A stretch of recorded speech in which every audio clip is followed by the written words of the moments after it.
અને એને વિચાર કર્યો કે આ દુનિયા નો સમજે કે ઓલો જામનગર દરબાર મારી કંઠી બાંધી છે, એની પાસે જવું અને એ કંઈક મારી વાતને સમજી શકે. એ અમરેલીથી જામનગર જાય, જામનગર દરબાર ગઢમાં ગયા. કીધું કે મારે બાપુને મળવું છે. બા સાહેબે કીધું બાપુ ઘરે નથી, ક્યાંય ગયા?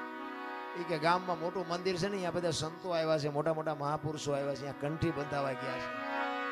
એ કંઠી બંધાવા ગયા એમ કીધું ને બાપુ આ ફાટ્યો મૂળદાસ માથે. અરે તારી ભલી થાય તારી, આને મારી કંઠી તોડી નાખી. પણ એ કે કાંઈ વાંધો નહીં, મારે એને મળ્યા સિવાય જવું નથી.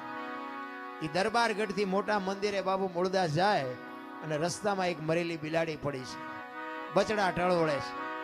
અને મૂળદાસ અહીંયા આવીને ઉભા રહ્યા અને એને આમ ઘડીક વિચાર કરીને મરેલી બિલાડીને જોડીમાં નાખીને આવ્યા અહીંયા ડાયરામાં. આખો ડાયરો બાપુ આગડા ઠઠ બેરો છે અને બધાએ મૂળદાસને બહાર કાઢવા મહેનત કરે છે. કઈ ભાગી જા, તું તો પાપી છો ને, તું તો આવો છો ને. ઓલા સંતો અંદર બેઠા છે કે શું ભાઈ દેકારો થાય છે? એ કે ઓલો અમરેલીથી મૂળદાસ આવ્યો છે ને, એને બધા બારો કાઢે. એ કે આવવા દો અંદર આવવા દો, એને કંઈક કામ હશે.